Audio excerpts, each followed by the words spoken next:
하나님의 말씀에 영감을 불어 넣을 수 있는 목사가 있느냐 없느냐에 따라서 그 사람과 그 교회와 그 시대의 향방이 완전히 달라질 수 있습니다. 사울왕과 다윗왕을 비교를 한번 잠시 해드리도록 하겠습니다. 여러분은 사울왕이 멋있다고 생각합니까? 다윗왕이 멋있다고 생각합니까? 우리는 다윗의 결과와 사울의 결과를 이미 알고 있지요. 그런데 그 시대에 인기 있었던 사람은 사울왕이었어요. 사울왕은 시원시원했어요. 그리고 백성들 편에서 많은 것들을 배려를 했어요. 사울왕은 전쟁이 일어납니다. 적이 쳐들어옵니다. 그러면 사람들을 규합해서 전쟁터로 무섭게 달려나가서 블레셋과 싸워 이기고 아말렉과 싸워 이깁니다. 그리고 백성들에게 수고했다고 재물을 탈취한 취득물, 재물을 다 백성들에게 나눠줍니다. 백성들에게 인기가 좋습니다. 그런데 이 모든 과정 속에서 하나님의 말씀이 임해도 사울왕은 그 말씀을 무시해요. 그러다가 결국은 버려지게 되지요. 사울왕 시대에 가장 위대한 선지자가 있었어요. 그 사람이 사무엘입니다. 사무엘이 어떤 선지자였습니까? 기도를 쉬는 것까지도 죄라고 여길 만큼 기도를 많이 하는 사람이었고 사울왕을 세운 장본인이기도 했어요. 그런데 사울왕을 책망하는 설교를 아무리 책망을 해도 이 왕이 듣지를 않는 거예요. 그러다가 결국 사울왕은 길보아선 전투에서 3명의 아들들과 함께 비참하게 죽임을 당하고 적에 의해서 목이 잘리고 그리고 성에 시체가 걸립니다. 목이 걸려버립니다. 이게 사울왕의 비극이었어요. 그리고 사울왕의 이 비극을 암시하는 대목, 길보아선 전투 바로 직전에 엔돌의 무당에게 찾아갑니다. 왜냐하면 그 당시에는 사울왕이 사무엘 선지자가 이미 죽었기 때문에 말씀을 물을 자가 없는 거예요. 사무엘이 있을 때는, 선지자가 있을 때는 하나님의 말씀을 무시합니다. 그러다가 사무엘이 죽고 나니까 말씀이 갈급해지는 거예요. 더 이상 주변에 자기에게 말씀을 줄 선지자가 없는 거예요. 답답한 거예요. 그리고 지금 전쟁이 일어났습니다. 그때 이 전쟁의 향방을 알고 싶어서 엔돌의 무당에게 찾아가서 선지자 사무엘을 불러내게 해달라는 접신을 부탁을 합니다. 이렇게 왕이 하나님의 말씀이 있을 때는 그 말씀에 순종하지 않았고, 그리고 말씀이 선지자가 없어서 말씀이 없으니까 무당에게 찾아가고 결국 죽을 자리로 끌려가게 됩니다. 백성에게 인기가 있었고 아주 전쟁에도 능하였고 시원시원하고 이스라엘 백성들 중에 키가 어깨 위에 있을 정도로 어마어마한 거인이었습니다. 그런데 그의 말로는 너무 비참해서요.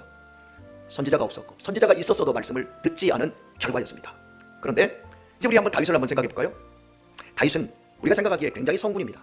그런데 다윗의 면면 속에서 가장 다윗의 나쁜 면을 한번 생각을 해볼까요?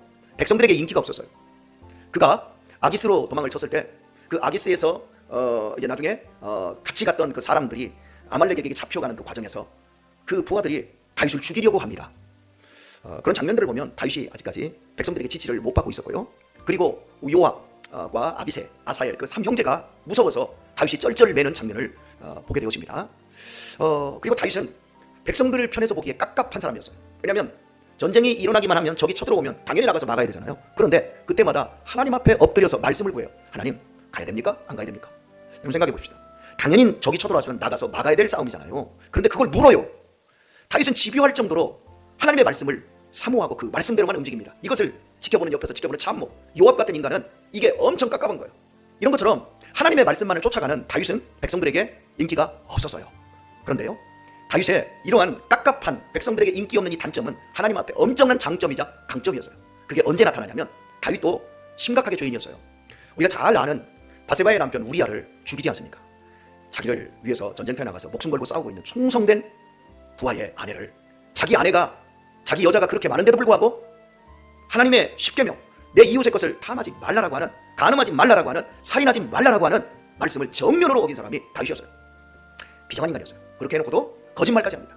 자기의 죄를 덮어버리려고 그 우리아를 죽여버리고 교사시켜버리고 그리고 그 부하의 아내를 구제해주는 것처럼 자기의 아내를 삼아버려요. 아무도 말을 하지 않아요. 그런데 그때 선지자가 있었어요. 나단 선지자가 다윗 왕에게 와서 당신이 많은 양을 가진 부잣집에서 옆집에 한 마리 양밖에 없어서 새끼같이 키우는 그 양을 잡아먹은 사람과 같다.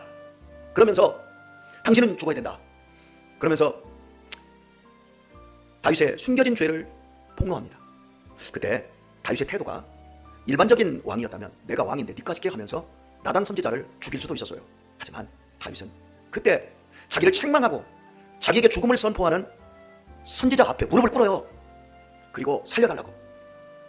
그 시편이 51편에 나옵니다. 시편. 주의 성신을 거두지 마소서. 내가 죄악 중에 출생하고 내 모친이 태중에서부터 나를 잉태한 죄 가운데 잉태하였다.